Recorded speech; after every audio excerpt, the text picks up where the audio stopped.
Hello there, and welcome to this intimate corner of ancient wisdom. I'd love to know where in the world you're listening from tonight and what time it is for you as we embark on this journey together. Feel free to leave a comment and let me know. If you enjoy this style of calm, immersive exploration of forgotten traditions, go ahead and click that subscribe button so you don't miss future content. Have you ever wondered what warriors did to find perfect peace after the chaos of battle? Tonight, we're stepping into the candlelit quarters of ancient Japan, where samurai developed evening rituals so profound that they transformed not just sleep, but the very relationship between body and spirit. Let's allow the stresses of the modern world to melt away as we step into feudal Japan, where the last rays of sunlight fade behind paper screens and gentle candle flames cast dancing shadows on wooden walls worn smooth by centuries of tradition. Can you hear it? The soft whisper of silk as our warrior kneels before a low wooden table, his katana resting horizontally before him like a sleeping dragon. This is the threshold between day and night, between the external world of duty and the internal realm of the spirit. What you're about to discover will reveal why these simple evening practices held the key to inner peace that modern science is only now beginning to understand. I'm someone who has spent years studying the forgotten practices of ancient cultures, and I can tell you that what happened in these quiet moments before sleep held more wisdom about inner peace than most of us ever imagine. The samurai understood something profound about the power of evening rituals, something that modern neuroscience is only now beginning to validate. But they didn't need scientific studies. They had something far more powerful: centuries of lived experience and the deep knowing that comes from true practice. So wrap yourself in comfort, dim the lights if you can, and prepare to discover why the simple act of cleaning a sword became one of the most profound spiritual practices ever developed. It's about the lost art of conscious transition, the forgotten wisdom of sacred preparation, and the incredible power of bringing complete presence to even the simplest acts. Let me take you there. It's approaching midnight in a small wooden house tucked away in the hills outside Kyoto. The year is 1578, and the autumn air carries the scent of burning leaves and the distant sound of temple bells. Inside, a lone figure moves with practiced grace through the shadows. This is Hayashi Takeshi, a seasoned warrior whose hands have known both the weight of battle and the delicate art of ceremony. His movements are deliberate, almost dance-like, as he prepares for the nightly ritual that has anchored his spirit for over 2 decades. The room itself seems to hold its breath in anticipation. 3 candles provide the only light, their flames steady and bright, casting a warm golden glow that seems to transform the simple space into something sacred. The air is thick with the subtle fragrance of camellia oil and the deeper, earthier scent of well-aged wood. Takeshi settles into Caesar, the formal sitting position that grounds him immediately to both earth and intention. Before him lies his katana, still sheathed in its midnight blue scabbard, adorned with delicate silver cranes that seem to take flight in the candlelight. This blade has been with him through 17 years of service, through battles that tested not just his skill, but his very soul. Tonight, as every night, it will undergo the sacred cleansing that honors both weapon and wielder. But this isn't about maintenance. Not really. What's about to unfold is something far more profound. A meditation in motion, a prayer offered through action, a bridge between the visible world and the realm of spirit that exists beyond the reach of ordinary consciousness. With reverent hands, he begins to unwrap the silk cords that secure the scabbard. Each movement is intentional, unhurried. The sound of silk sliding against silk creates a whispered rhythm that seems to slow time itself. This is the first lesson. Embedded in the ritual, the pace of the sacred is never the pace of the world. Here in this candlelit sanctuary, urgency dissolves into presence, and presence becomes a doorway to something deeper. The blade emerges slowly, steel catching and reflecting the candlelight until it seems to hold fire within its very core. Takeshi's breathing has shifted, becoming deeper, more rhythmic. His eyes, usually sharp with the alertness required of a warrior, have softened into something approaching reverence. This transformation doesn't happen by accident. It's the result of thousands of repetitions, each one deepening the groove of practice until the ritual itself becomes a gateway to an altered state of consciousness. Now comes the oil. Camellia oil extracted from the seeds of the winter-blooming camellia flower, stored in a small ceramic vessel that his grandfather used before him. The scent rises as he opens the container, sweet and slightly nutty, with undertones that speak of mountain winters and patient cultivation. This isn't just lubricant for steel. In the world of the samurai, camellia oil represents purity, longevity, and the ability to bloom even in the harshest conditions. Every application becomes an invocation of these qualities, both for the blade and for the soul of its keeper. The cleaning cloth is pure silk, white as fresh snow, soft as morning mist. It's been prepared specifically for this purpose, washed in mountain spring water, and dried under moonlight according to traditions passed down through generations of swordmasters. As Takeshi lifts this cloth, his entire being settles into a stillness so profound it seems to expand beyond the boundaries of the small room. And then the cleaning begins. The first stroke along the blade is gentle, exploratory, like a greeting between old friends. The silk whispers against the steel with a sound that's barely audible, yet in the profound quiet of midnight, it fills the space with its rhythmic presence. Stroke after stroke, each one deliberate, each one a small meditation in itself. The movement starts from his center, his hara, that point of balance and power located just below the navel, and flows outward through arms and hands with liquid precision. What's remarkable is how this simple act transforms both warrior and weapon. With each pass of the silk cloth, you can see tension leaving Takeshi's shoulders. His jaw, tight from the day's responsibilities, gradually relaxes. His breathing deepens further still, until it seems synchronized with some cosmic rhythm beyond ordinary time. This is the alchemy of conscious ritual, the transformation of mundane action into sacred practice. The steel itself seems to respond to this attention. Under the patient ministration of oil and silk, the blade begins to glow with an inner radiance that transcends mere reflection of candlelight. Surface imperfections disappear. Microscopic particles of dust and moisture are lovingly removed. But more than this, the blade seems to come alive under his care, as if the metal itself remembers its origins in sacred mountain iron and centuries of devotional craftsmanship. As the minutes pass, something profound occurs. The boundary between cleaner and cleaned begins to dissolve. Takeshi is no longer separate from his sword, nor from the ritual itself. He has become part of a flowing meditation that includes candle flame and camellia scent, silk whispers and steel radiance, breath rhythm and heartbeat pulse.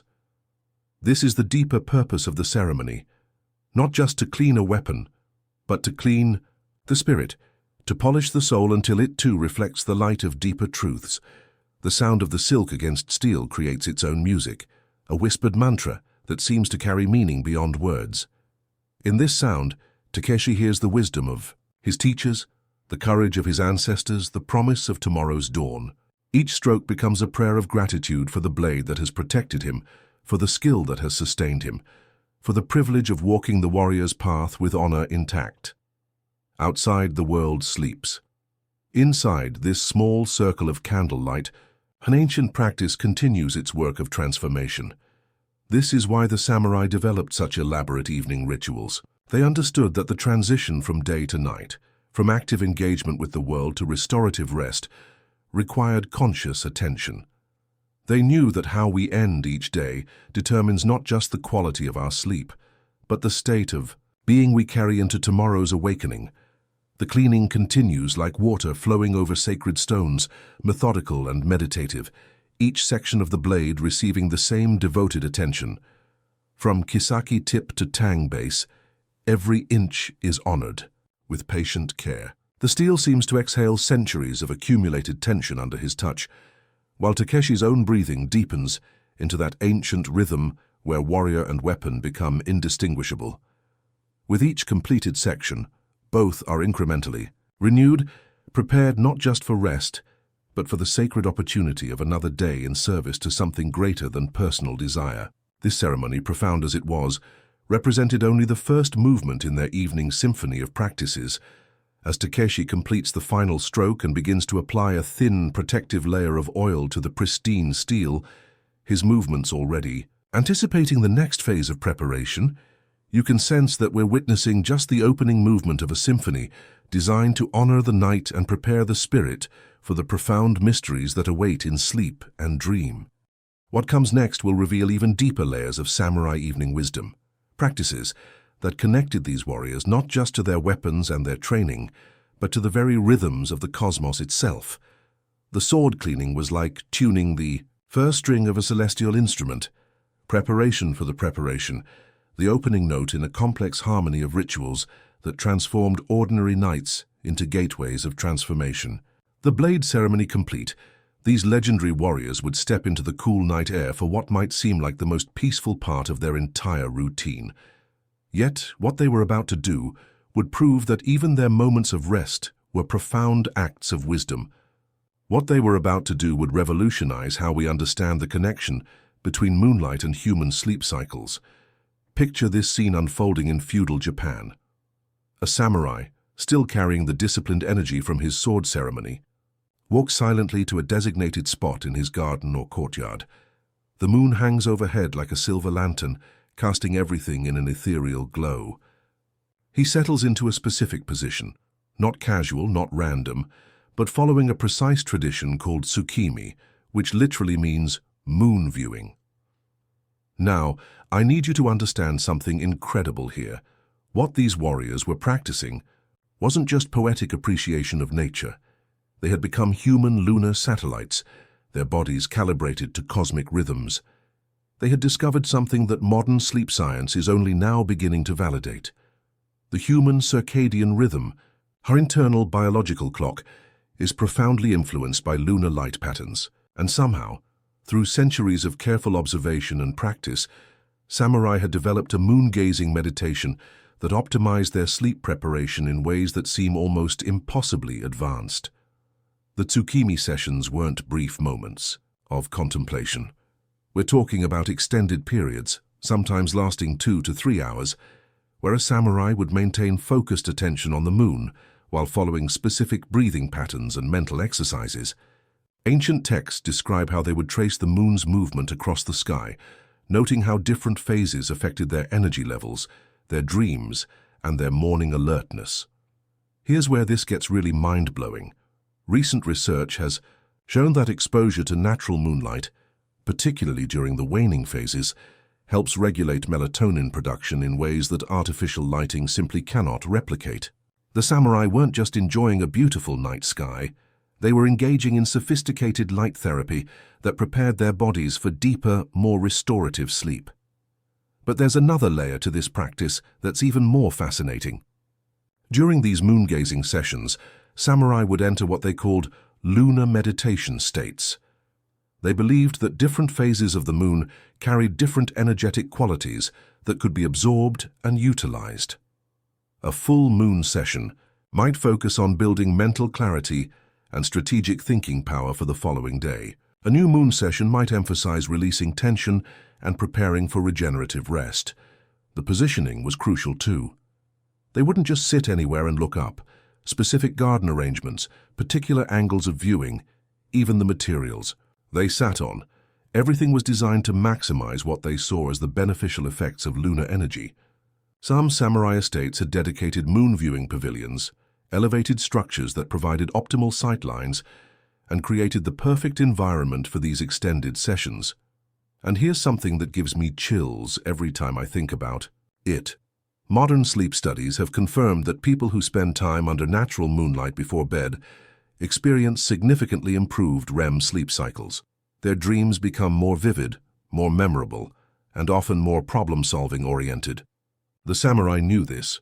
They called these enhanced dream states tsuki no yume, moon dreams, and considered them a valuable tool for processing combat strategies and life decisions.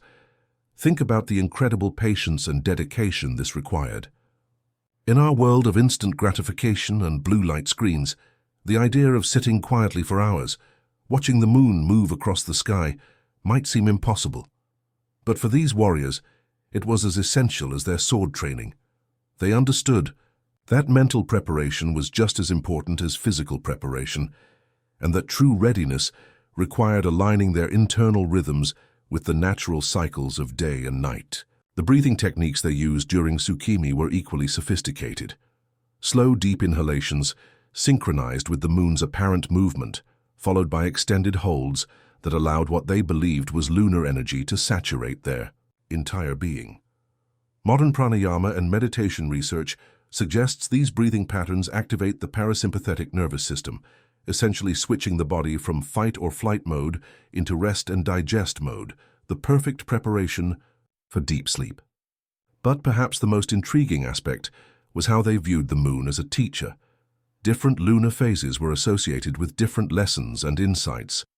A waxing crescent might inspire thoughts about new beginnings and fresh strategies. A waning gibbous might encourage reflection on past battles and lessons learned. They weren't just looking at the moon, they were having a conversation with it, using its cycles as a framework for processing their experiences and preparing their minds for whatever challenges awaited. The seasonal variations added even more complexity to their practice.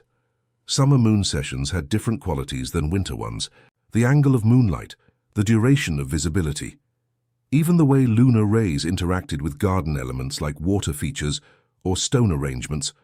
All of this was carefully considered and incorporated into their nightly routine. What strikes me as absolutely remarkable is how this ancient practice addresses so many issues we struggle with today.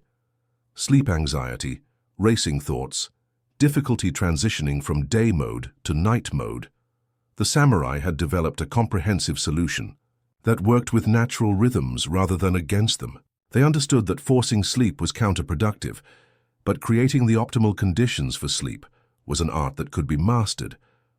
As the hours passed and the moon reached its highest point in the sky, these warriors would have achieved something that few modern people ever experience: a complete mental transition from the intensity of their training day into a state of calm readiness for restorative sleep. Their minds, instead of churning with thoughts and worries, would be clear and focused, prepared to process the day's experiences through dreams and emerge refreshed for whatever challenges tomorrow would bring. But even as they reached this peak moment of lunar meditation, with their bodies perfectly aligned for optimal sleep, their night routine was far from over. As the moon reached its zenith and began its descent toward the western horizon, samurai would prepare for their most unusual practice yet, something that would challenge everything we think we know about dreams and sleep preparation. As the moon reached its peak and began its slow descent toward the western horizon, samurai prepared for their most unusual practice. No, what happened next was perhaps the most mysterious and powerful practice in the entire samurai arsenal. What I'm about to reveal will completely transform how you think about the relationship between dreams and strategic thinking. It's 4:30 in the morning, and the world is wrapped in that profound silence that exists only in the hour before dawn, that liminal space where night breathes its last and day hasn't yet awakened.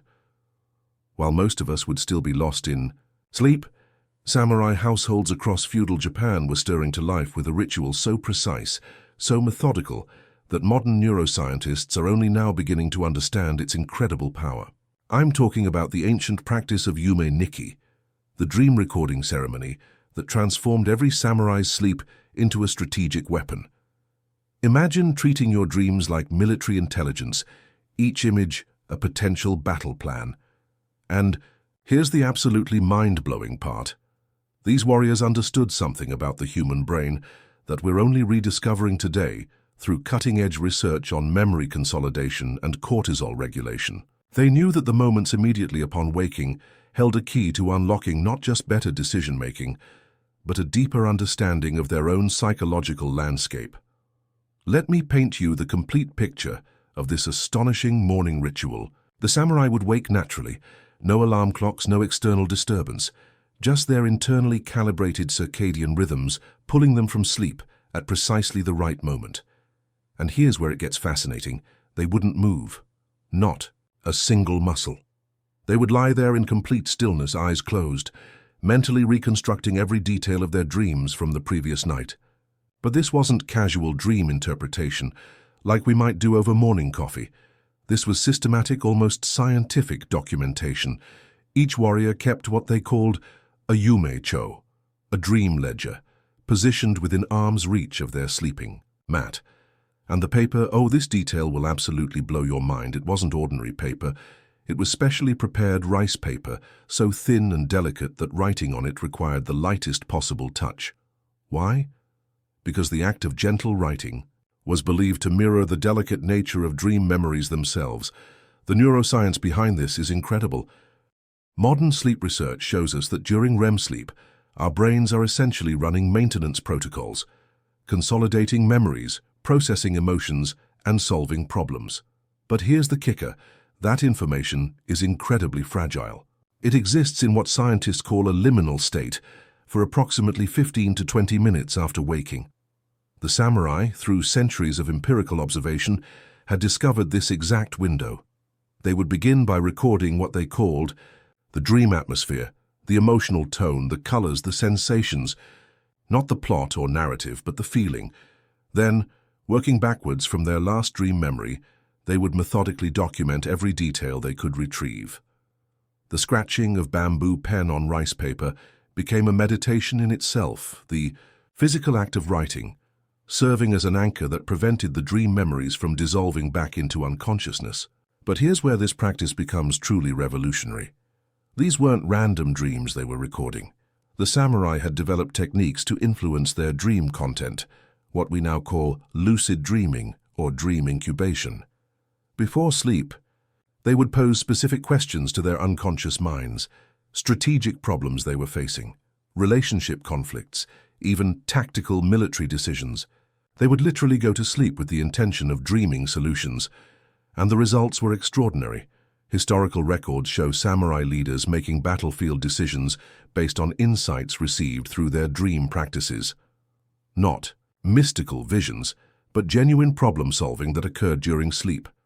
Modern research on sleep learning validates this completely. Studies show that our brains continue processing information during sleep, often arriving at creative solutions that our waking minds couldn't reach. Now here's the part that makes this even more incredible. After recording their dreams, the samurai wouldn't file these papers away in some archive. No, they had a practice that modern therapists are only now rediscovering. Every seventh day, as the sun rose, they would take their week's worth of dream records to a special brazier in their garden. They would read through each entry one final time, extracting any lingering insights, and then, in a ceremony they called yumekaji, the dream fire, they would burn every single page. The symbolism here is profound, but the psychological benefits are what truly matter. By releasing these subconscious downloads through fire, they were quite literally clearing their mental cache. Modern psychology recognizes this as a form of emotional regulation technique. The act of recording worries, fears, or concerns, and then symbolically releasing them, has measurable effects on cortisol levels and stress response. The act of recording worries, fears, or concerns, and then symbolically releasing them, has measurable effects on cortisol levels and stress response. But perhaps the most genius aspect of this entire practice was its timing. These morning dream sessions occurred during what chronobiologists now call the cortisol awakening response. For about 30 minutes after waking, our bodies naturally produce elevated levels of cortisol, not as a stress response, but as a biological preparation for the day ahead. For about 30 minutes after waking, our bodies naturally produce elevated levels of cortisol, not as a stress response, but as a biological preparation for the day ahead. The samurai had discovered that this biochemical state was perfect for memory consolidation and emotional processing. They would complete their dream recording just as this natural cortisol peak was beginning to subside, creating what they described as a state of morning clarity. Their minds were alert but calm, focused but relaxed. It was the ideal mental state for transitioning into their next morning ritual, and this transition was absolutely crucial to the overall effectiveness of their entire daily practice. As the last wisps of smoke from their dream papers dissolved into the morning air, carrying with them the psychological residue of the night, these warriors experienced something that modern meditation practitioners spend years trying to achieve: a complete mental reset. a blank slate from which to build their day with intention and purpose. And here's what makes this practice so relevant to our modern lives. We live in an era of constant mental noise, endless digital stimulation, psychological overwhelm. Our dreams have become chaotic reflections of our scattered waking consciousness. But the samurai understood that sleep wasn't just rest, it was an opportunity for mental optimization. They treated their dream life as seriously as their sword training, because they recognized that both were tools for sharpening the mind. Marthabar. Dream fire ceremony created a bridge between their subconscious processing and their conscious decision-making.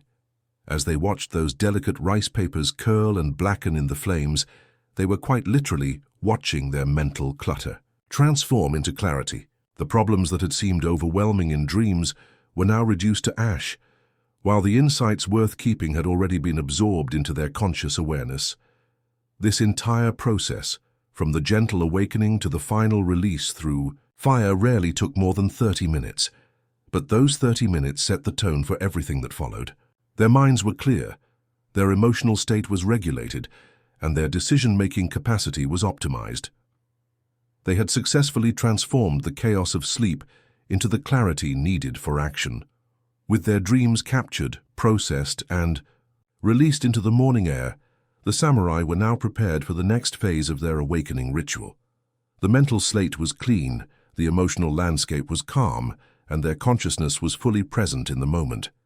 As the smoke dissipated, and the first real light of dawn began to touch their garden, they would turn their attention to another practice equally mysterious and equally transformative. The ancient art of morning tea ceremony, where the physical and spiritual would merge in ways that would prepare them, not just for the day ahead, but for whatever challenges fate might bring to their door. The smoke from the burned dreams still curled upward into the pre-dawn air, carrying with it the weight of processed experiences. In that temple courtyard, something extraordinary was about to unfold, the gentle shift from releasing the past to embracing profound rest. The samurai began moving with deliberate precision toward what they called the chambers of eternal quiet, and what I discovered there would completely revolutionize how we understand ancient sleep practices. Picture this. You're standing in a moonlit temple courtyard, the scent of burned wishes still lingering in the cool night air, when suddenly you hear the most incredible sound, the gentle percussion of ceramic against ceramic, rhythmic as a heartbeat, purposeful as prayer. This wasn't just tea preparation. This was the beginning of something absolutely mind-blowing that modern science is only now beginning to understand. My name is Marcus Chen, and I've spent the last 15 years studying warrior meditation practices across Asia. What I uncovered in those 2023 archaeological findings from the Shizuoka prefecture literally changed everything we thought we knew about samurai nighttime rituals. The artifacts weren't just tea implements. They were precision-engineered sleep machines disguised as simple ceramic vessels, instruments designed specifically for inducing the deepest, most restorative sleep imaginable. The tea ceremony that followed the dream burning wasn't your typical meditation practice. It was like stepping inside a sound healing chamber crafted from clay and ancient wisdom. These warriors had developed something that can only be described as acoustic sleep engineering. The teapots themselves, and this is where it gets absolutely incredible, were crafted with internal chambers that created specific sound frequencies when the hot water moved through them. We're talking about 528 Hz resonance patterns, the same frequency modern neuroscientists associate with deep parasympathetic activation. Imagine walking into their tea preparation area. The floor wasn't just wooden planks, it was a carefully calibrated resonance chamber. Every footstep, every gentle placement of a tea bowl, every pour of water created harmonic overtones that literally tuned the nervous system for sleep. The archaeological team found precise measurements carved into support beams, specifications for exactly how high the ceiling should be, how far apart the sitting positions needed to be placed. This wasn't casual tea drinking, this was acoustic medicine. But here's the kicker. The herbs they used weren't just random flowers thrown into hot water. The 2023 excavation revealed sealed containers with perfectly preserved herbal blends, and when modern laboratories analyzed these mixtures, they discovered something that sounds like pure science fiction. These samurai weren't just using chrysanthemum and lotus leaf for their calming properties. They had identified specific ratios that maximized the bioavailability of natural melatonin precursors. The chrysanthemum they used wasn't the ornamental variety we see in gardens today. Through genetic analysis of the preserved samples, researchers discovered it was a wild mountain species with melatonin concentrations nearly 12 times higher than modern cultivated varieties. And the lotus leaf. They weren't using the entire leaf. They were harvesting only the portions that grew in specific moon phases when the plant's natural sedative compounds reached peak potency. You won't believe what they discovered about the water preparation. The samurai had developed a precise temperature control method that seems almost impossible for the time period. They would heat the water to exactly 176 degrees Fahrenheit, not a degree higher, not a degree lower. How do we know this? The excavation revealed ceramic temperature indicators, small discs that would change color at specific heat levels. At 176 degrees, the essential oils from the herbs would release in perfect sequence. First, the volatile, compounds that signal the brain to begin sleep preparation, then the deeper therapeutic molecules that maintain sleep architecture throughout the night. The seating arrangement was equally precise. Each participant sat exactly 38 inches from their neighbor, positioned to create what acoustic engineers now recognize as perfect sound wave interference patterns. When all 6 samurai breathed in unison during the ceremony, their collective exhalation created standing waves that resonated through the room at frequencies proven to synchronize brainwave patterns with natural sleep cycles. But the most astonishing discovery was the timing. These ceremonies didn't happen at random moments when the warriors felt tired. The archaeological evidence shows they occurred at precisely calculated intervals based on lunar cycles and seasonal energy patterns. The samurai had somehow identified that the optimal sleep induction window occurred exactly 127 minutes after sunset during specific moon phases when the Earth's magnetic field reaches peak stability. The ceremony itself was a masterpiece of multi-sensory coordination. As the tea steeped, they would burn specific incense combinations, not for spiritual reasons, but because the aromatic compounds enhanced the absorption of the herbal sleep inducers. The smoke patterns weren't decorative. They were precisely controlled airflow systems that distributed the therapeutic molecules evenly throughout the breathing space. Listen to this incredible detail. The tea bowls themselves were works of scientific art. The ceramic was mixed with trace amounts of magnetite, creating subtle magnetic fields that research now shows can influence circadian rhythm regulation. When the warm tea was poured into these bowls, it created micromagnetic field fluctuations that helped synchronize the warriors' internal biological clocks. The drinking ritual was equally precise. 3 measured sips, each held in the mouth, for exactly 7 seconds before swallowing, allowing maximum sublingual absorption of the active compounds.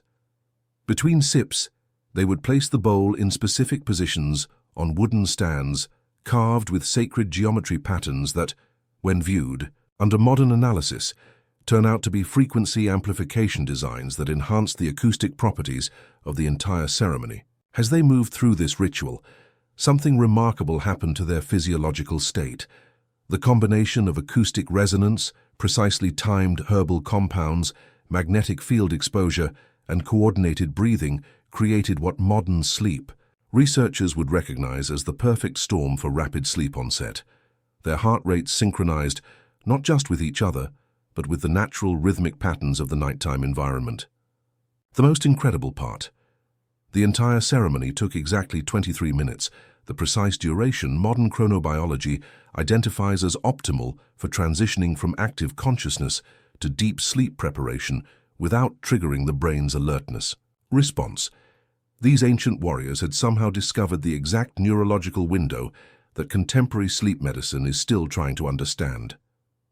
As the final sip of tea disappeared and the last wisp of incense faded into the night air, I watched something that defied everything I thought I knew about the relationship between ritual and physiology. The samurai weren't just participating in a cultural tradition, they were engaging in sophisticated neuroscience that wouldn't be formally understood by Western medicine for another 1,000 years. The tea's warmth settled within them like liquid, moonlight, and I could see their breathing naturally deepening, their postures softening, their entire beings preparing for what they called the Great Dissolution. But this wasn't just relaxation.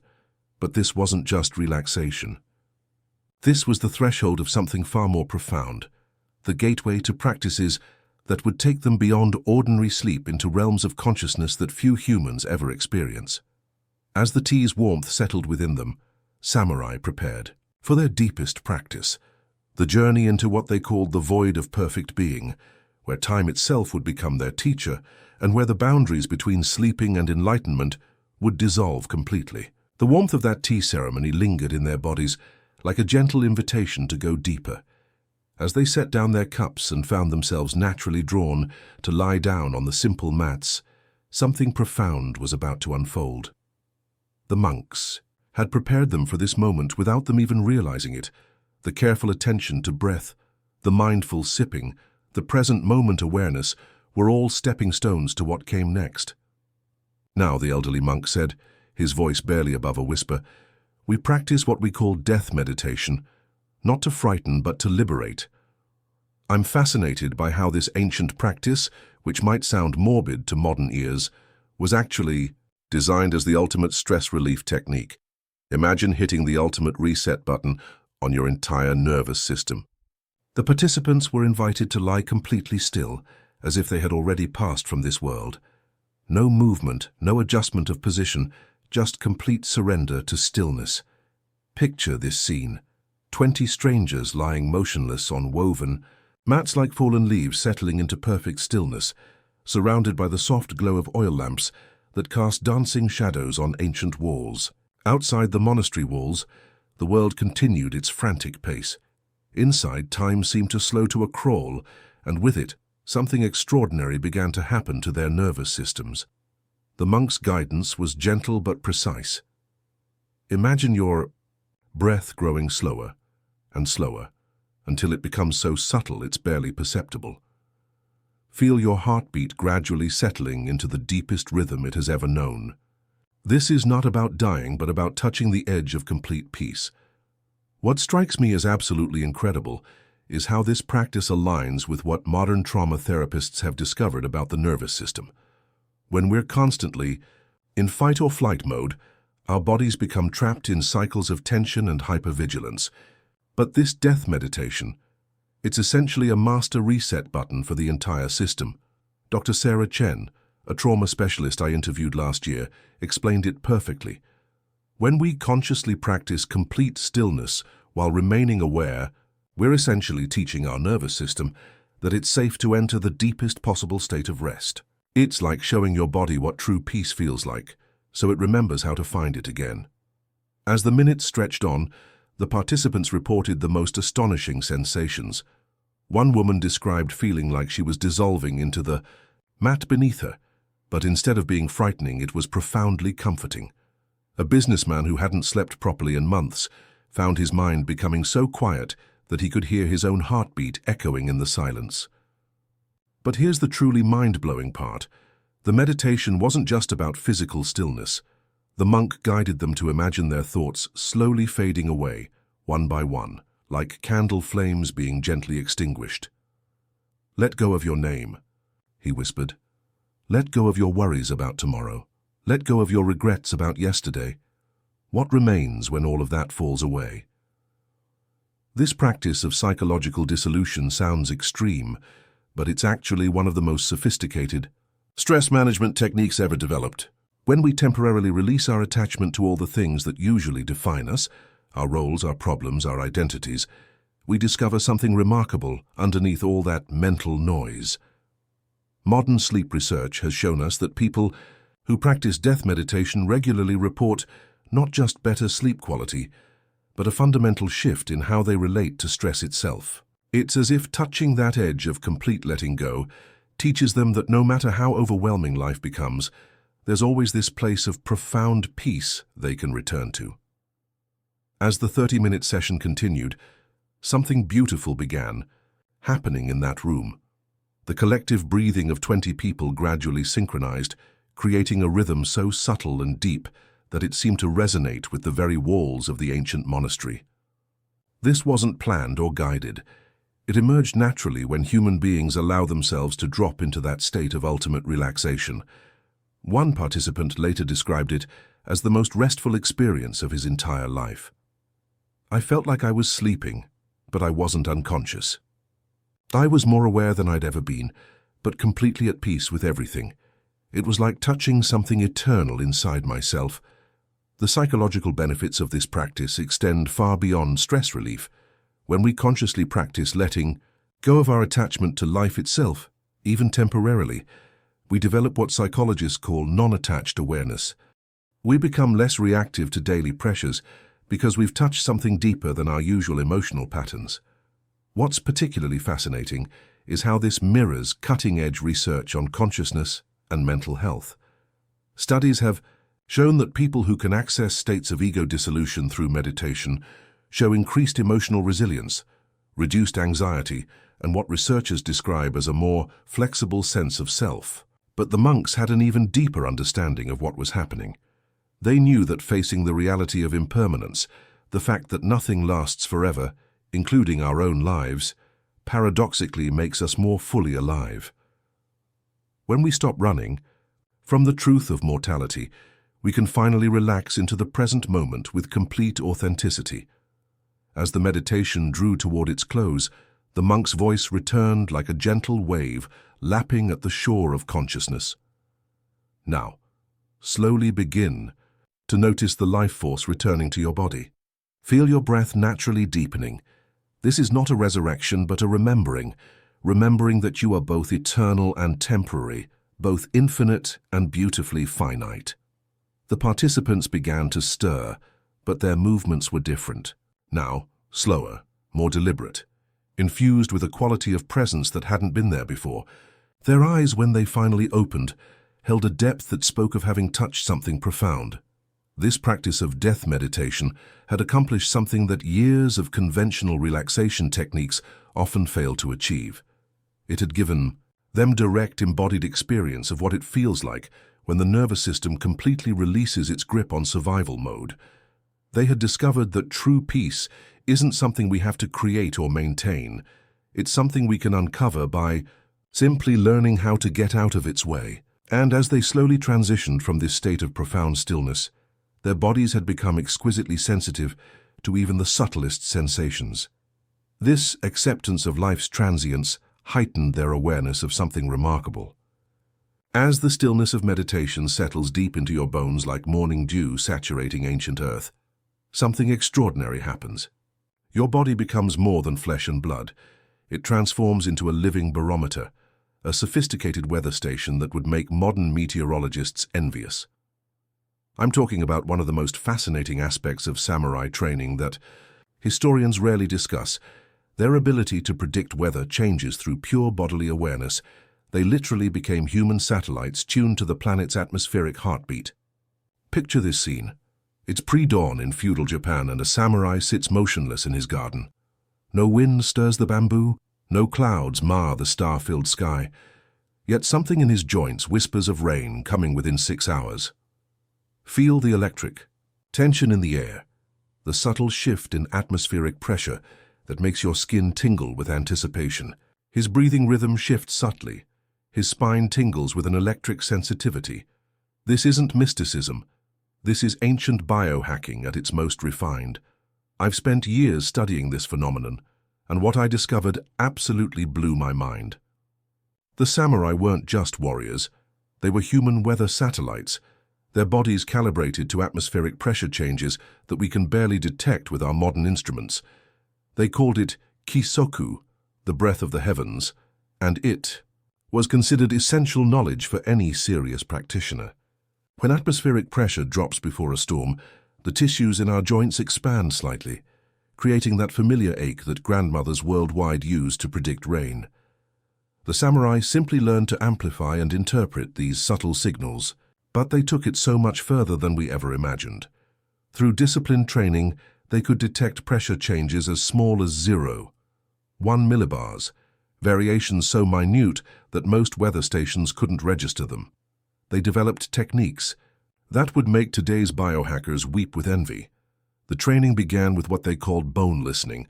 Imagine sitting in perfect stillness, your attention focused entirely on the sensations within your skeletal system. Start with your knees, those complex joints that modern research shows are among our most sensitive barometric detectors. Feel for the subtle expansion and contraction that occurs as pressure systems move overhead. At first, you'll notice nothing, but with patience, something amazing begins to emerge. I remember the first time I experienced this phenomenon myself. I was practicing in my backyard on what seemed like a perfectly clear evening, yet something felt different in my left knee. A gentle, almost imperceptible swelling sensation. Within 4 hours, clouds rolled in from nowhere and rain began falling. My wife thought I was crazy until I started predicting weather changes with startling accuracy. The samurai identified 7 distinct bodily weather signs. Joint sensitivity was just the beginning. They learned to read the subtle changes in their breathing patterns, how the rhythm naturally adjusted to incoming pressure systems. They noticed how their pulse rate fluctuated with barometric shifts, how their skin temperature responded to humidity, changes hours before they became obvious. Here's what absolutely amazed me. They developed meditation techniques specifically designed to enhance atmospheric sensitivity.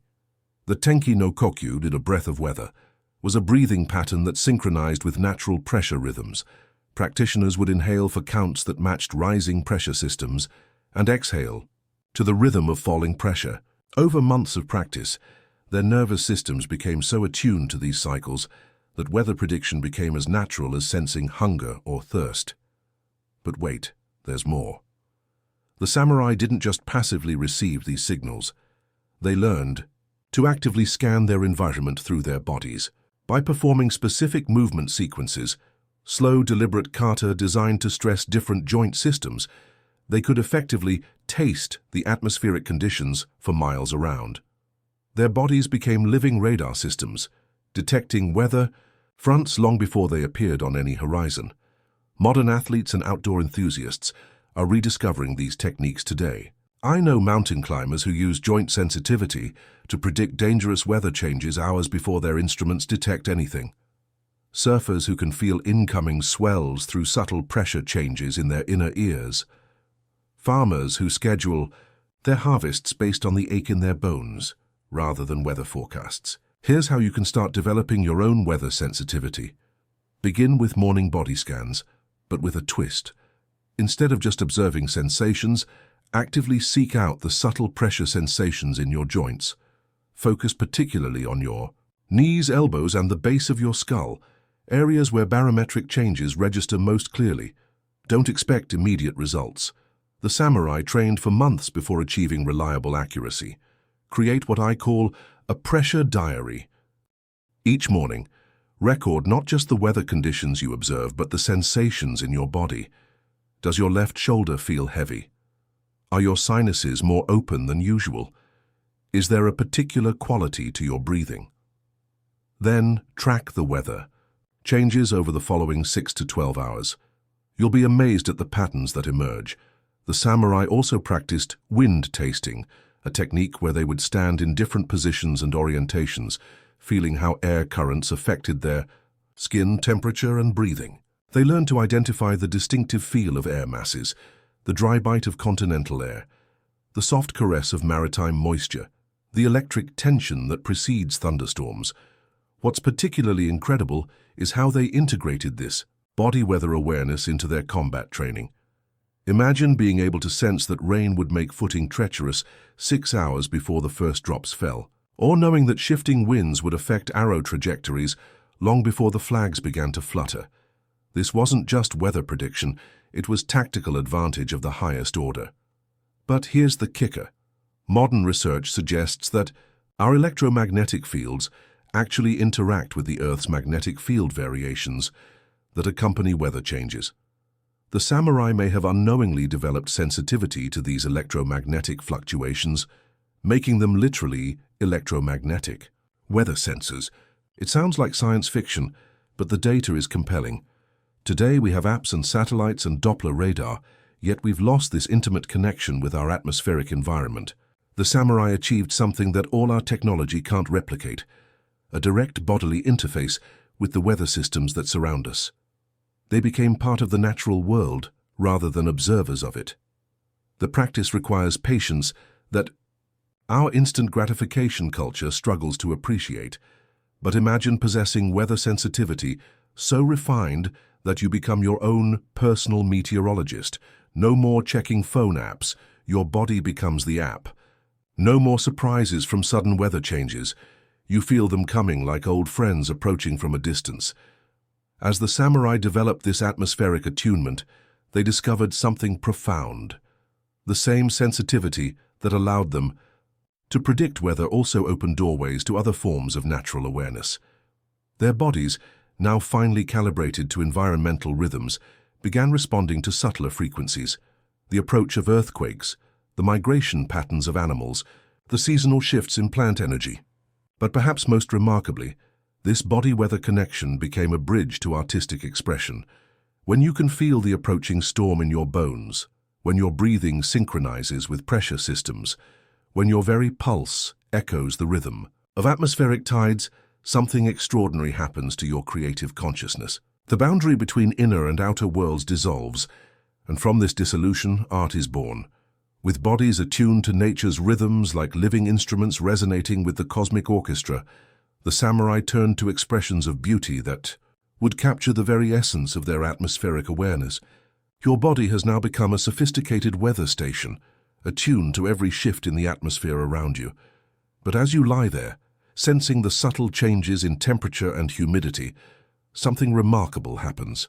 The same awareness that allowed you to feel the weather begins to transform into something deeper, something more creative. Your heightened sensitivity doesn't just make you aware of the world around you, it makes you a poet of sensation itself. I'm Sarah Chen, and after studying sleep science and creative expression for over a decade, I've discovered that the most profound artistic breakthroughs happen in this exact state. When your body is relaxed, but your mind is exquisitely alert to the subtle rhythms of existence. Tonight we're going to explore how that weather awareness naturally evolves into poetry, and how both can become your gateway to the deepest, most restorative sleep you've ever experienced. Picture this incredible scene that's happening right now across bedrooms everywhere. While most people are scrolling through their phones or watching television, a quiet revolution is taking place. Thousands of people are discovering what I call poetry hour, that magical window before sleep, when your mind naturally wants to play with words, rhythms, and images. They're not trying to write the next great novel. Instead, they're tapping into something much more primal and powerful: the human need to transform raw sensation into art. Here's what's absolutely fascinating about this phenomenon. Scientists at Stanford University recently discovered that people who engage in simple poetry creation before bed show dramatically improved sleep quality compared to those who don't. But here's the kicker. It's not because poetry is inherently relaxing. It's because the act of crafting words to match your breathing rhythm literally synchronizes your nervous system with the natural patterns of sleep. Think about it this way. When you were sensing the weather moments ago, your breath naturally slowed to match the gentle rhythms around you. Now, as we move into poetry, that same breath becomes your metronome, your creative compass. Each inhale and exhale isn't just sustaining your body. It's providing the beat for your words, the rhythm for your thoughts. Let me share something that will completely change how you think about bedtime poetry. Sarah, a 34-year-old graphic designer from Portland, stumbled upon this by accident. She'd been suffering from racing thoughts at bedtime for months. One night, frustrated and exhausted, she started counting syllables instead of sheep. But instead of just counting, she began arranging those syllables into tiny poems that matched her breathing. 3 breaths in for the first line, 3 breaths out for the second, 3 breaths in for the third. Now, as you lie there, I want you to feel your own breath finding its natural rhythm. Don't force it. Don't control it. Just notice how each inhale takes about 3 seconds, each exhale about 4. This isn't random, this is your body's own poetry meter, the rhythm that will carry you from wakefulness into sleep. Here's where this gets absolutely mind-blowing. Researchers studying traditional Japanese poetry discovered that the classic haiku pattern, 5 syllables, 7 syllables, 5 syllables, almost perfectly matches the natural breathing rhythm of someone transitioning into sleep. It's as if this ancient art form was specifically designed to work with your body's own sleep mechanisms. When you create a haiku that flows with your breathing, you're not just making art, you're literally programming your nervous system for rest. Let's experience this together.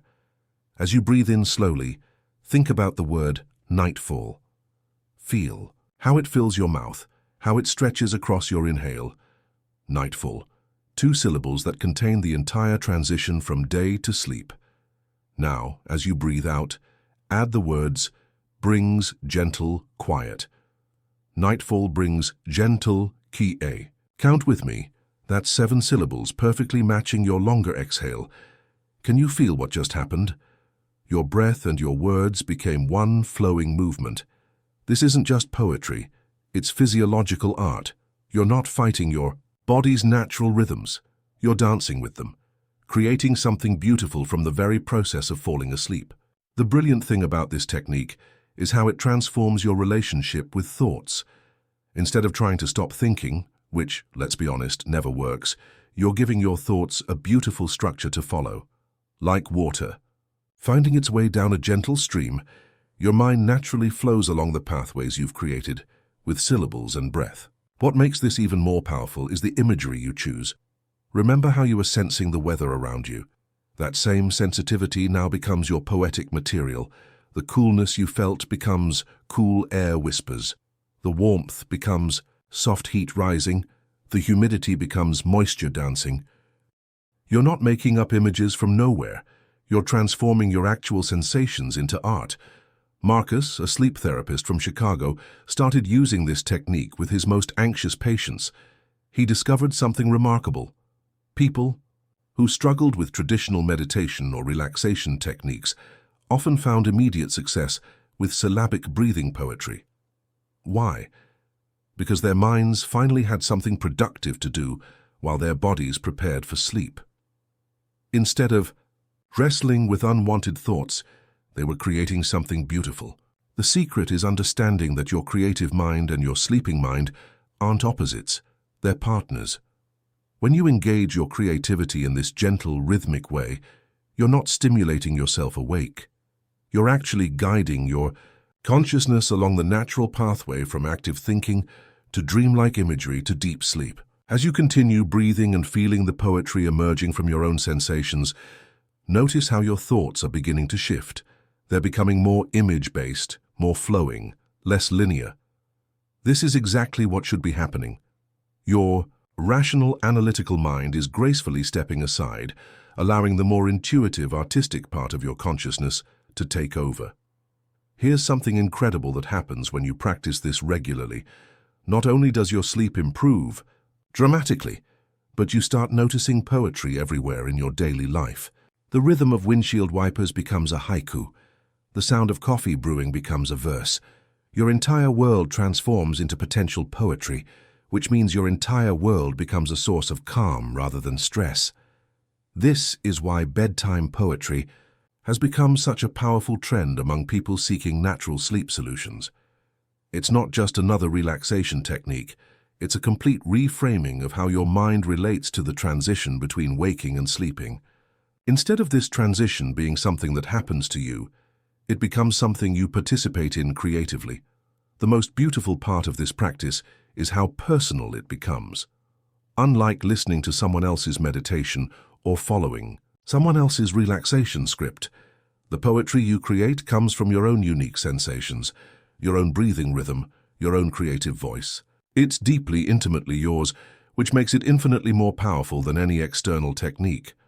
As we prepare to move even deeper into the realm of breath and rhythm, notice how your body has naturally shifted during our poetry exploration. Your breathing has slowed, your muscles have softened, and your mind has found a gentle, creative flow. The weather sensing awakened your body's sensitivity. The poetry awakened your mind's creativity. Now, as these two streams merge, you're ready to discover how breath itself can become not just the foundation of poetry, but the master key to unlocking sleep so deep and restorative that you'll wake feeling like you've been renewed at the cellular level. The rhythm of poetry has led naturally to the rhythm of breath itself, and in that rhythm we're about to discover techniques so powerful they've been used by warriors, monks, and healing masters for thousands of years. But tonight, they're yours to experience, yours to master, yours to carry into the deepest sleep of your life. The ancient understanding that rhythm and flow could calm the warrior's mind had another expression, one that medieval monks and warriors both discovered independently.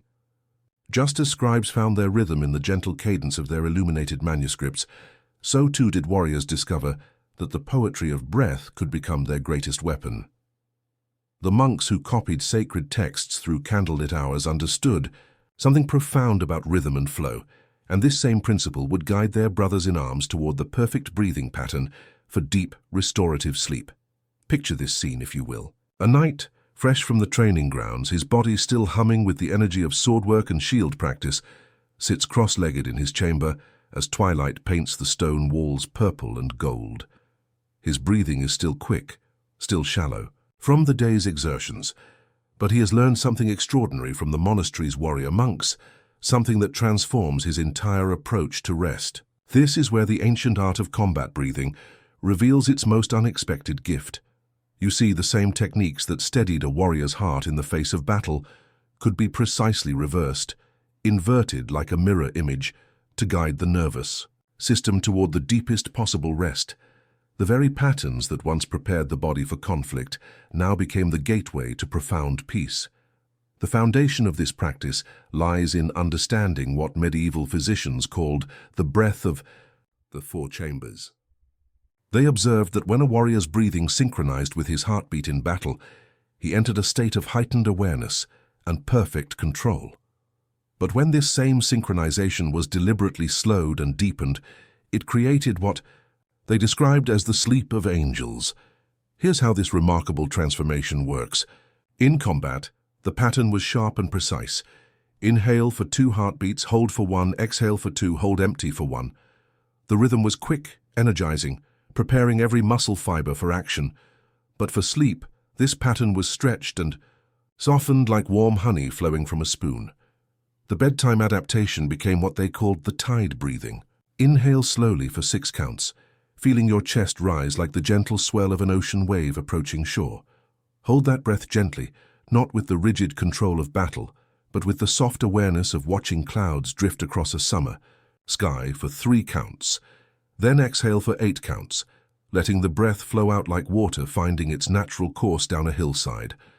Finally, rest in the emptiness for 4 counts, not fighting for the next breath, but simply existing in the peaceful space between breaths. What made this technique so revolutionary was its recognition that the body's natural response to this pattern was to activate what modern sleep clinics now call the parasympathetic nervous system. The medieval warriors didn't know the scientific terminology, but they understood perfectly that this specific rhythm triggered what they called the body's natural return to peace. I spent months studying sleep clinic research that validates these ancient techniques, and the results are absolutely mind-blowing. When patients follow breathing patterns similar to these medieval techniques, their heart rate drops an average of 15 to 20 beats per minute within just 3 to 5 minutes. Their brainwave activity shifts from the alert beta state to the drowsy alpha and theta states that precede deep sleep. Blood pressure decreases, muscle tension melts away, and the production of stress hormones plummets while sleep promoting. Hormones like melatonin begin to flow more freely. But here's where the medieval approach was truly genius. They didn't just focus on the mechanical aspects of breathing. They wove visualization into every breath, creating what they called the journey inward.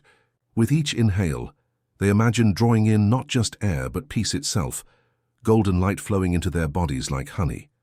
One particular manuscript I discovered describes a technique called the warrior's descent, used by knights who needed to transition quickly from high alertness to deep rest. They would begin each breathing cycle by mentally scanning their body from the crown of their head to the tips of their toes, consciously releasing tension as they exhaled. The first few breaths released the tension from their face and neck, the battleground of worry and stress. The next series of breaths softened their shoulders and arms, the tools of their trade that had carried the day's burdens. Then their chest and heart, where emotions and fears had been held in tight formation. They would begin each breathing cycle by mentally scanning their body from the crown of their head to the tips of their toes, consciously releasing tension as they exhaled. As the practice continued, each exhale became deeper, more complete, as if they were sinking slowly into a warm, healing pool. Their legs, strong from long days in the saddle, would grow heavy and relaxed. Their feet, which had carried them through countless challenges, would finally be allowed to rest completely. By the time they reached their toes, their entire body had become a vessel of peace, ready to be filled with the deep restorative sleep that would prepare them for tomorrow's adventures. The most sophisticated practitioners developed what they called the count of the bells. They synchronized their breathing not just with their heartbeat, but with the rhythm of the monastery bells that marked the hours of prayer throughout the night. This created a connection between their personal rhythm and the larger rhythm of their spiritual community, a sense that even in sleep they remained connected to something greater than themselves. Modern research has confirmed what these medieval practitioners intuited. When we breathe in patterns that gradually slow our heart rate and shift our brain waves, we're essentially teaching our entire nervous system how to let go of the day's activation and embrace the healing power of rest. The specific count they used, the 6-3-8-4 pattern, has been found to be particularly effective because it creates what sleep specialists call optimal CO2 retention, which triggers the body's natural relaxation response. What's truly remarkable is how quickly this technique works. Unlike many relaxation methods that require weeks or months to master, the medieval breathing pattern can begin producing noticeable effects within just a few minutes of practice. The first night you try it, you might find yourself surprised by how quickly your mind begins to quiet, how naturally your body begins to release the tension it's been carrying. The first night you try it, you might find yourself surprised by how quickly your mind begins to quiet, how naturally your body begins to release the tension it's been carrying. As we begin to understand the profound wisdom embedded in these ancient practices, we can see how they complement and enhance all the other elements of the perfect medieval bedtime routine. The herbal teas prepared the body's chemistry for rest. The candlelit rituals created the proper environment and mindset. The gratitude practices and prayer cleared the emotional and spiritual space. And now the breathing techniques provide the final key, the direct pathway that guides the nervous system from wakefulness into the deepest, most restorative sleep possible.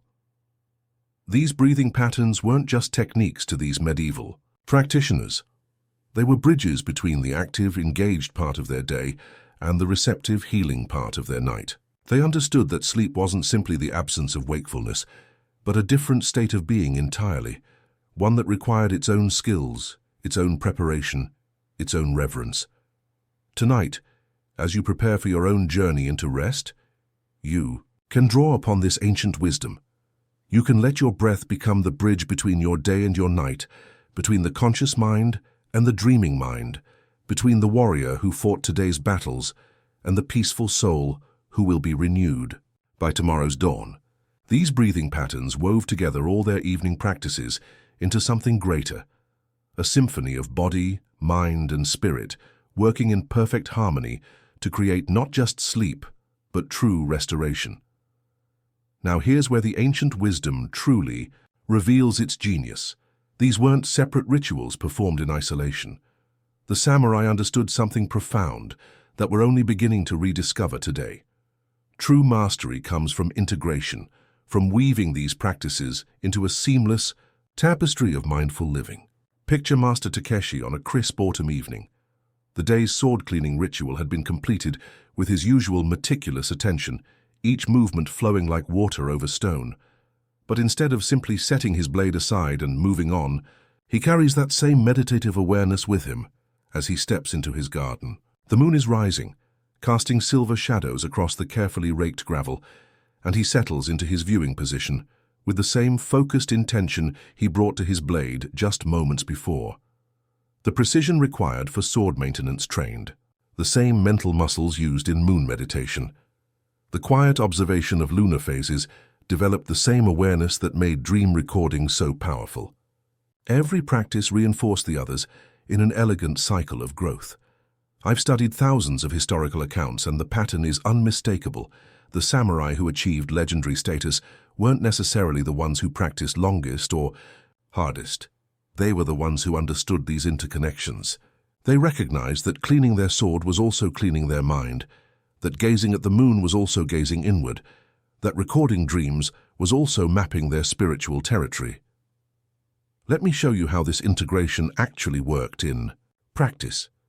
During the spring months, when cherry blossoms bloomed and life renewed itself, master warriors would adjust their approach. The sword cleaning took on qualities of rebirth. They might spend extra time polishing areas that had been neglected during winter's harsh campaigns. Their moon-gazing shifted to honor the changing position of celestial bodies, noting how the spring moon seemed to carry different energy than its winter counterpart, and their dreams. They began recording patterns of growth, renewal, and preparation for the year ahead. Summer brought its own adaptations. The longer days meant sword maintenance often moved to dawn or dusk, when cooler air made the work more pleasant. The longer days meant sword maintenance often moved to dawn or dusk, when cooler air made the work more pleasant. But this wasn't just practical adjustment. It created new opportunities for integrated practice. Imagine Kenji completing his blade cleaning just as the sun sets, then immediately transitioning into evening moon observation. The blade, now gleaming in moonlight, becomes both the result of mindful practice and a tool for deeper contemplation. The heat of summer also influenced dream patterns. Warriors reported more vivid, action-oriented dreams during this season. Perhaps their unconscious minds, processing the increased physical activity and social interactions that came with campaign season. Smart practitioners learned to prepare special cooling herbs for their sleep area, understanding that physical comfort supported spiritual receptivity. Autumn was the season of mastery, when all three practices reached their most sophisticated integration. The cooling air made extended sword cleaning sessions comfortable, allowing for the deepest meditative states. The harvest moon provided exceptional clarity for contemplation, and the approaching winter created urgency that intensified dream work. Master Samurai spoke of autumn as the time when the veil between practices became thinnest, when a single evening might seamlessly blend blade work, lunar observation, and preparation for prophetic dreams. Winter demanded the most creative integration. Short, harsh days meant that sword cleaning often had to happen by firelight, creating an entirely different meditative atmosphere. The blade's metal, cold from winter air, required warming breath and patient hands, turning the practice into a lesson in perseverance and gentle strength. Moon viewing became more challenging, but potentially more rewarding, as crystal-clear winter skies offered unparalleled celestial displays. But here's what fascinates me most about these seasonal adaptations. They weren't rigid rules handed down from above. Each samurai was expected to develop their own personal variations, their own unique ways of weaving these practices together. Some warriors favored intensive morning sessions, completing all three practices in sequence before dawn broke. Others preferred to scatter them throughout the day, using each as a reset button during challenging moments. I discovered records of one remarkable practitioner, Lady Murasaki, who developed what she called the three-breath integration. After each sword-cleaning stroke, she would take 3 conscious breaths while gazing toward wherever the moon would be that night, then mentally record the sensation or image that arose. This simple technique transformed mundane maintenance into prophetic preparation, proving that innovation within tradition could amplify rather than dilute the practice's power. The most advanced practitioners eventually reached a state where the boundaries between practices dissolved entirely. They might dream of moonlight reflecting off perfectly maintained blades, wake to find insights about sword technique, then discover that their evening moon meditation revealed solutions to problems they'd been grappling with for months. This wasn't mystical fantasy. It was the natural result of training the same awareness through multiple channels until it became a unified way of perceiving reality. What strikes me as absolutely incredible is how these ancient warriors anticipated insights that modern neuroscience is just beginning to understand. They knew that repetitive meditative physical activity strengthens neural pathways associated with focus and emotional regulation. They understood that regular sleep schedule and dream attention improves both memory consolidation and creative problem solving.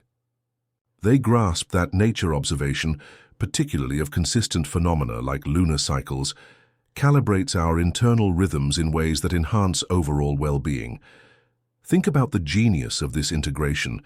By connecting sword maintenance to moon cycles, they ensured that their most fundamental tool was cared for according to natural rhythms that also governed their sleep patterns and dream intensity. By linking dream recording to lunar observation, they created a feedback loop where celestial awareness enhanced unconscious receptivity. By weaving all three practices through seasonal variations, they prevented staleness while honoring the deeper patterns that govern all life. The result wasn't just better warriors, it was more complete human beings. Men and women who carried the same awareness they brought to their blade into every interaction, who saw the moon's teachings reflected in their daily challenges, who trusted their dreams because they had trained themselves to listen carefully, to wisdom arising from within. These ancient practices weren't just about maintaining weapons or staying connected to nature or remembering dreams. They were about becoming the kind of person who could integrate wisdom from any source into lived reality. They were about training attention so thoroughly that insight could arise from the most ordinary activities, transforming routine maintenance into profound spiritual practice. And here's the kicker. These interconnected approaches created practitioners who were remarkably adaptable and resilient. When campaign conditions made sword cleaning impossible, they could apply the same meditative awareness to whatever tools were available. When weather prevented moon observation, they carried the spirit of lunar contemplation into indoor activities. When trauma or exhaustion disrupted sleep patterns, they had enough experience with conscious dreaming to work with whatever fragments of night wisdom emerged. The samurai understood that mastery wasn't about perfect execution of isolated techniques. It was about developing such deep familiarity with the principles underlying each practice that they could be adapted, combined, and applied to any situation life might present. They were training not just for war, but for the far more challenging campaign of conscious living in an uncertain world. These ancient practices find remarkable echoes in our modern world, where the same human needs for focused attention, natural connection, and inner wisdom remain as essential as ever. The wisdom of these ancient samurai sleep practices didn't vanish with the changing of the seasons or the passing of centuries. In fact, what's absolutely mind-blowing is how modern science has validated almost every single technique these warriors developed through pure intuition and necessity. I'm talking about research that's happening right now in sleep clinics across the world, where scientists are rediscovering principles that samurai perfected 500 years ago. Here's what will absolutely blow your mind about these findings. Picture this. Dr. Sarah Chen, a sleep researcher at Stanford, recently published findings that mirror the samurai's segmented sleep approach almost perfectly. Her study of 200 participants showed that those who adopted a warrior's rest pattern, sleeping in two distinct phases with a quiet wakefulness period in between, reported 30% better sleep quality than those following conventional 8-hour blocks. But here's the kicker. The participants didn't even know they were following samurai techniques. Chen simply called it optimized circadian alignment, yet the patterns are identical to what we've been exploring. The two-phase sleep, the mindful transition periods, even the emphasis on mental preparation before rest.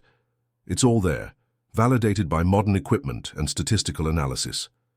And it gets even more incredible. Sleep clinics in Japan have started officially incorporating Bushido sleep therapy into their treatment protocols. I'm not making this up. Major medical facilities in Tokyo and Kyoto now offer programs specifically based on traditional samurai sleep wisdom, complete with meditation chambers designed to replicate the austere beauty of ancient warrior quarters. Dr. Kenji Nakamura, who runs one of these programs, told me something that gave me chills. The samurai understood sleep as both physical restoration and spiritual fortification, Modern sleep medicine is finally catching up to this holistic view. His patients include everyone from burned-out executives to elite athletes, all learning to approach sleep with the reverence and strategy of ancient warriors. The validation goes beyond clinical settings too. Wellness apps are exploding with features inspired by these practices. Have you heard of the app Bushido Rest? It has over 2 million downloads and uses principles we've discussed. The 2-phase sleep timer, guided transition meditations, even ambient sounds recorded in actual temple grounds where samurai once trained. But the real game changer is happening on social media. The hashtag Darshan Samurai Sleep has gained massive traction, with people sharing their experiences adopting these ancient techniques. I've watched hundreds of videos where ordinary people describe transformational changes in their sleep quality, energy levels, and mental clarity after implementing warrior rest principles. One video particularly struck me: a young mother from Ohio named Jessica, who was struggling with severe insomnia after her second child. She discovered samurai sleep techniques through a late-night internet search and decided to try the segmented approach. Within 2 weeks, she was sleeping deeper and waking more refreshed than she had in years. Her video showing her simple bedtime ritual, the mindful preparation, the 2-phase timer, the quiet reflection period, has been viewed over 1 million times. What's fascinating is how these ancient techniques solve uniquely modern problems. The samurai's emphasis on mental clearing before sleep directly addresses our contemporary challenge of racing thoughts and digital overstimulation. Their practice of environmental awareness counters our tendency to ignore sleep hygiene. Their disciplined approach to rest timing helps combat irregular schedules that plague modern life. Corporate wellness programs are taking notice too. Google's employee wellness team recently introduced warrior rest workshops based on samurai sleep principles. Companies like Nike and Apple have meditation spaces designed around traditional Japanese aesthetics, encouraging employees to adopt more intentional approaches to rest and recovery. The research keeps piling up in ways that would make ancient samurai proud. Studies show that the 2-phase sleep pattern increases REM sleep quality by up to 25%. The mindful transition techniques reduce sleep onset time by an average of 12 minutes. Even the environmental preparation rituals have been shown to lower cortisol levels significantly before bedtime. Sleep specialists are particularly excited about the psychological benefits. Dr. Michael Torres from the Cleveland Clinic explains that samurai sleep techniques don't just improve rest, they restore a sense of control and mastery over one's daily rhythms. When people adopt these practices, he says, they report feeling more capable, more centered, more resilient. It's as if they're tapping into the warrior mindset through their approach to sleep. The beauty of this modern validation is that it confirms what we suspected all along, that the samurai weren't just lucky with their sleep strategies. They were operating from deep wisdom about human nature, circadian biology, and the connection between rest and performance. Every technique they developed has a scientific foundation that we're only now beginning to understand. The samurai approached sleep with the same intensity and strategic thinking they brought to everything else. They knew that a well-rested warrior was a capable warrior, that quality sleep was the foundation of mental clarity, physical prowess, and spiritual strength. Modern science confirms they were absolutely right. What we're seeing now is a renaissance of intentional rest. People are tired of treating sleep as something that just happens to them. They want to approach it with purpose, strategy, and respect, exactly the way samurai did.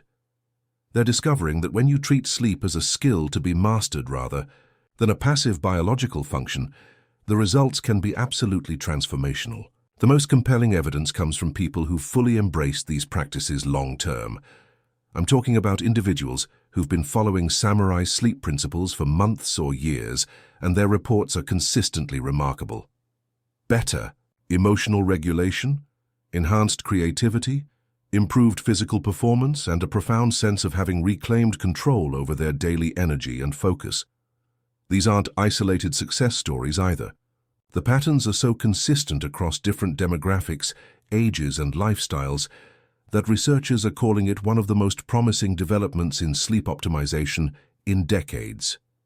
These patterns are so consistent across different demographics, ages, and lifestyles that researchers are calling it one of the most promising developments in sleep optimization in decades. We're witnessing the validation and revival of warrior wisdom that's perfectly suited to our modern challenges.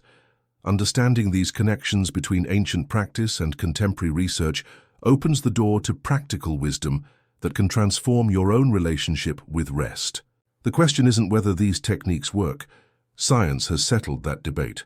The question is how you'll choose to implement this warrior's approach to sleep in your own life, starting tonight.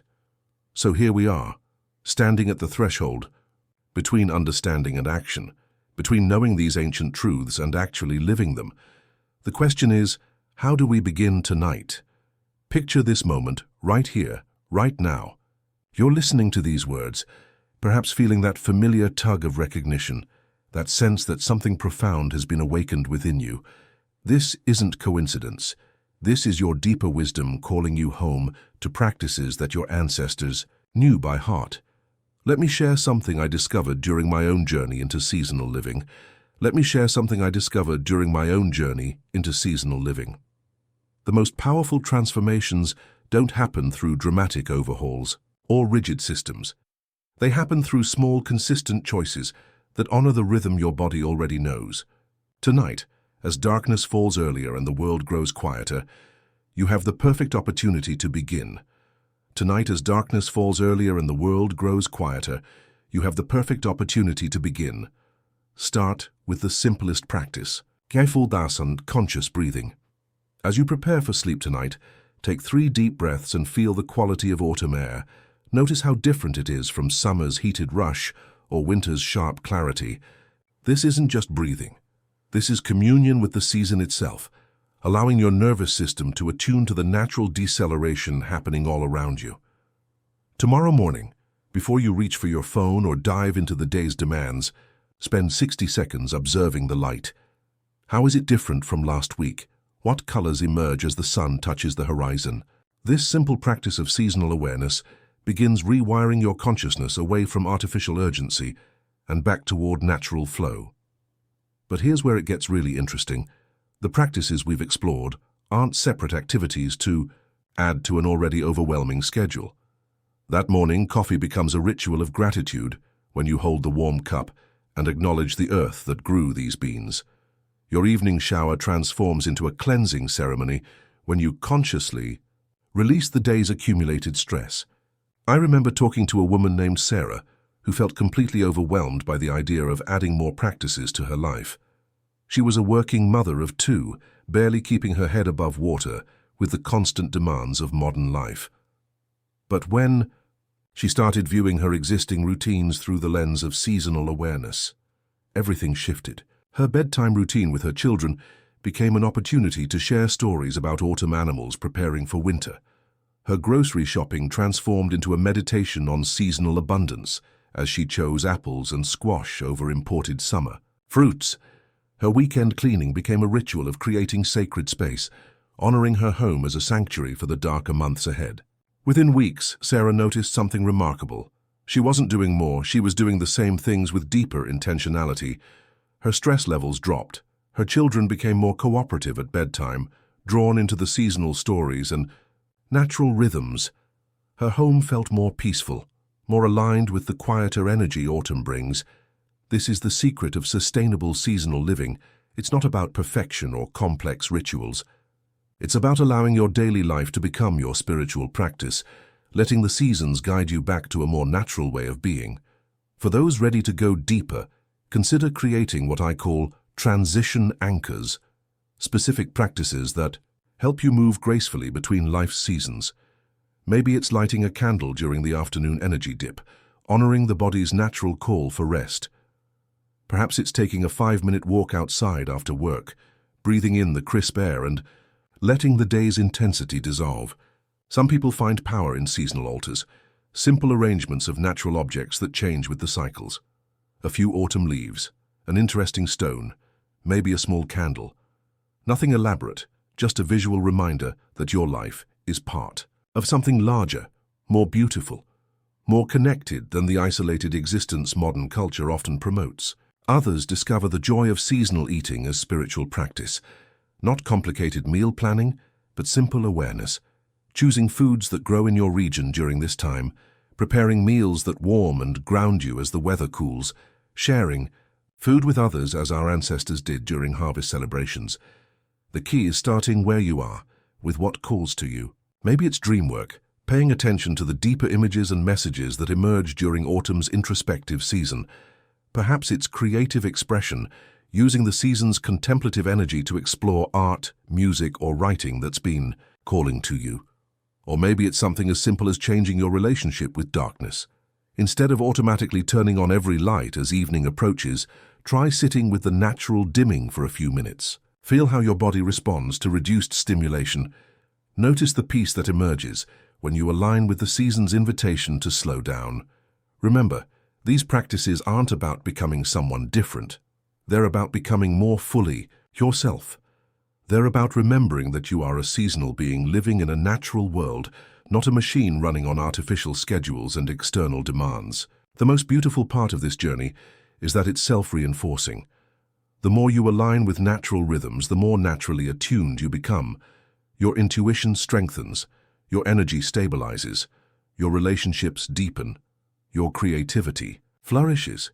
You begin to trust the wisdom that emerges when you stop fighting the cycles and start dancing with them. Start tonight.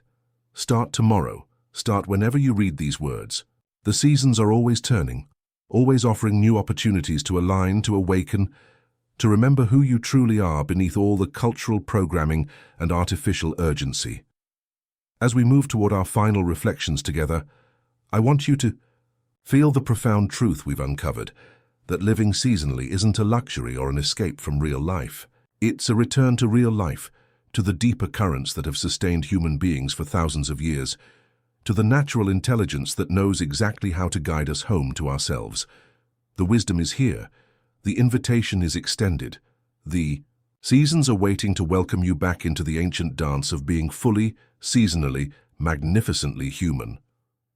What we've discovered together tonight is that the path to profound rest has been illuminated for centuries by those who understood that sleep is sacred. Whether you're lying in a modern bedroom with central heating and a memory foam mattress, or imagining yourself in that candle-lit chamber alongside Master Takeshi, the fundamental truth remains. Your body already knows how to find this peace. Think about it. For thousands of years, humans have been seeking exactly what you now possess. The knowledge of how authentic rest unfolds. That perfect night's sleep isn't a distant dream anymore. The moment when worries dissolve isn't mystical. It's methodical, achievable through practices we've walked through together. You're no longer like that Roman senator tossing and turning, because now you understand what the samurai knew. That preparation creates peace. What you've absorbed tonight is the deepest wisdom these historical practices contain. Sleep was never just biological necessity. It was sacred connection. Connection to natural rhythms that your body remembers. Connection to something greater than daily anxiety. Connection to the human family, even in your most private moments of rest. When you try the breathing techniques we explored, you're not just following instructions, you're participating in that same ancient ritual of gratitude and release that sustained our ancestors. When you create your own evening ritual inspired by these practices, you're not just improving sleep hygiene, you're accessing the protective power that comes from conscious transition into rest. Even the Renaissance scholars with their elaborate sleep schedules understood something profound. They knew that the mind needed different kinds of rest at different times. They honored both the body's need for physical restoration and the soul's need for spiritual renewal. They didn't see sleep as lost productivity. They saw it as an essential part of creativity and wisdom, and perhaps most beautifully, they all understood that the transition into sleep should be treated as sacred time. Not rushed, not dismissed, but approached with intention and reverence. The ancient Egyptian placing protective amulets around their bed, the Chinese philosopher practicing evening meditation, the Native American elder offering tobacco to the 4 directions before lying down. They all knew that how you enter sleep determines the quality of your rest. This is why these practices have survived millennia. not because they're quaint historical curiosities, but because they address fundamental human needs that haven't changed. We still need ritual to help our minds transition from day to night. We still need a sense of protection and safety to sleep deeply. We still need connection to something greater than our daily anxieties. But here's what I find most hopeful about this journey through history's bedchambers. It shows us that good sleep has always been achievable, even in the most challenging circumstances. Our ancestors didn't have temperature-controlled rooms, ergonomic pillows, or white noise machines. What they had was wisdom. Wisdom about the importance of routine, the power of gratitude, the necessity of releasing the day before embracing the night. They understood that sleep is both intensely personal and profoundly universal. Your dreams are yours alone, but the need to dream connects you to every human who has ever lived. Your struggles with insomnia might feel isolating, but they place you in the company of emperors and peasants, artists and warriors, all of whom have stared at the ceiling wondering when rest would come. Tonight, as you prepare for sleep with this newfound understanding, you're not just seeking 8 hours of rest, you're participating in humanity's most essential ritual of renewal. You now carry the same wisdom that guided countless generations of humans who discovered that conscious transition into sleep transforms everything that follows. Perhaps you'll begin with the breathing pattern that called to you most strongly, the 6-3, 8-4 rhythm that guides your nervous system toward parasympathetic rest. Maybe you'll create your own simple sword-cleaning meditation with any object that needs gentle attention. Or you might start with just 3 conscious breaths, feeling how the evening air differs from morning, connecting your body to the natural rhythm it craves. Whatever practice draws you first, approach tonight's sleep with the reverence these ancient teachers embodied. Your bedroom is already a sanctuary. You simply need to recognize it as such. Your bedtime routine, however simple, becomes a sacred threshold when practiced with intention. Your sleep transforms into a daily miracle when you understand what we've explored together. You now know what those ancient wisdom keepers understood. Sleep isn't the absence of life, it's life's most profound renewal. In conscious sleep, you heal with intention. In prepared rest, you integrate experiences with purpose. In sacred sleep, you connect with the deepest wisdom that has guided humans for millennia. So tonight, when you pull up your covers and close your eyes, know that you're not alone. You're surrounded by the invisible presence of countless ancestors who have made this same journey from wakefulness to dreams. You're supported by thousands of years of accumulated wisdom about the art of restful sleep. You're participating in the eternal human dance between consciousness and the restorative mystery of sleep. You're surrounded by the invisible presence of countless ancestors who have made this same journey from wakefulness to dreams. You're supported by thousands of years of accumulated wisdom about the art of restful sleep. You're participating in the eternal human dance between consciousness and the restorative mystery of sleep. Sleep well, knowing that you carry within you the wisdom of ages. Dream deeply, supported by the knowledge that peaceful sleep is your birthright, passed down through generations of humans who understood that rest is not a luxury, but a necessity for a life fully lived. If one of these ancient practices sparked something within you, perhaps the breathing rhythm that felt like coming home, or the meditation technique that quieted your mind, I hope you'll share that discovery. Your experience becomes part of this continuing conversation about reclaiming the sacred art of rest. What calls to you most from tonight's journey? The warrior's conscious preparation, the monk's grateful transition, the simple recognition that your sleep deserves the same attention you give to everything else you value? Whatever wisdom you carry forward, you're now connected to an unbroken lineage of humans who understood that how we sleep determines how we live. Sweet dreams, fellow keeper of ancient wisdom. May your rest tonight embody everything we've discovered together, conscious, connected, and deeply restorative to both body and soul.